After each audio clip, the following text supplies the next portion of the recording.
Hello, welcome back to another empowerment training section. In today's edition, we shall be talking about how to make an alcohol-based perfume. My name remains Prince Yemi Kasali, and please, if you are yet to subscribe to our YouTube channel, please do. Also, if you are yet to follow us on Facebook, kindly do so. In today's edition, like I said, we are going to be treating how to make an alcohol-based perfume. We only need two things. We need fragrance and we need methanol. So these are the two things that we need. For 2 liters of perf, we need only 1 liter of fragrance and 1 liter of methanol. What we are saying is let it be ratio 1:1. So if you are adding fragrance of 500 milliliters, make sure methanol is 500 milliliters. The work of methanol is for your perf to circulate fast, to evaporate, to move into the air. That is why you see most perf stays in a particular room after you leave the room. Meaning, when you get to a particular room, the methanol turns the essential oil, the fragrance,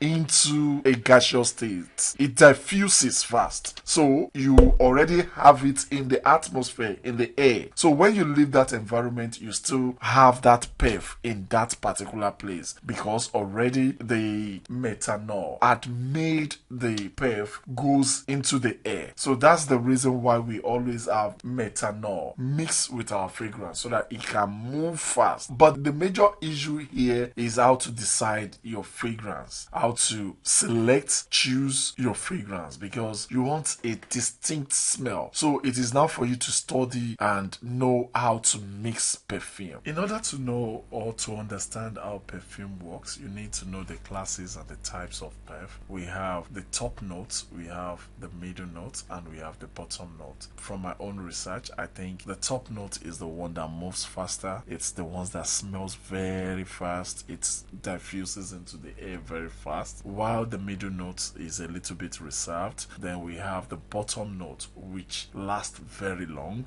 In a normal ratio, you can put it like 2:1:2. That means the top note will be much because it's the one that goes into the hair, is the one that moves faster, everybody receive. Then we have the middle note, who stays a little bit in between. Then we have the bottom note, which lasts longer. So the bottom and the top might be in ratio 2, while the middle one might be in ratio 1. So the top notes are mostly extracted from citrus, aromatic. Then we have the middle notes, which are floral, green, or fruity, the spicy. Then we have the bottom note, which is the wood and the herbal. The bottom note smells greatest, like it lasts longer, but it's not very attractive. It smelling like wool or smelling like forest will not be something great. So that is why we need to add more to it. Otherwise, anybody could have chosen the bottom since it's gonna be there for life. For long. So why don't we just use it? So, but the smell is not always very attractive. So that is why we mix them, because we might not be using the bottom notes if not that they last longer. So when we mix everything together, it brings another unique scent and it makes it have the 3 qualification. That means you still smell it long after, and it will also move faster into the air, and at least there is always one of middle. So that is why we need to study our perfume closely, how perfume are being mixed before going into the business. That doesn't mean if you mix your perfume with alcohol or oil, you're not going to sell. But if you really want to make something professional, something great, then you need to study at least a little bit of how perfumes are always added and the kinds and characteristics of perfumes. Let's go into the practical, and before we do that, if you're yet to subscribe to our channel, please do, and if you're yet to follow us on Facebook also, please do.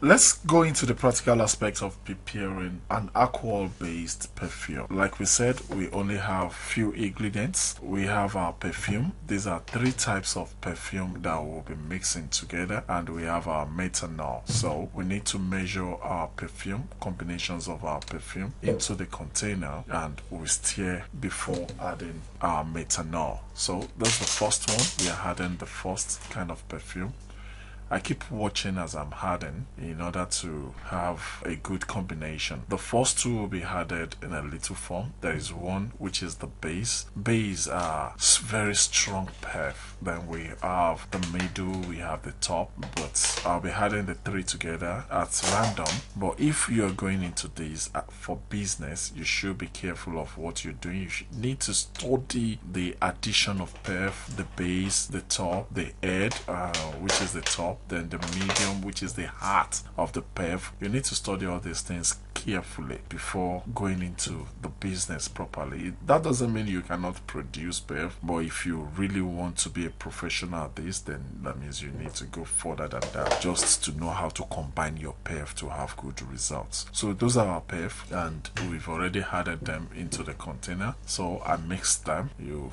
I shake them in order to have a good mix. Then I'll be adding my methanol into it. I've watched the measurement for this, then I'll add equivalent methanol to it. The exact amount of perf, that means the total perf, the exact amount is what I'm targeting to add. That's our perf. So we already have our perf, and that's all we need for perfume. So after that, we store it into our container. Then we keep it for more than 24 hours, or we can keep them for 48 hours, just for the combination to come together as one and bring an entire different perfume or scent out. So that's how to prepare our perfume.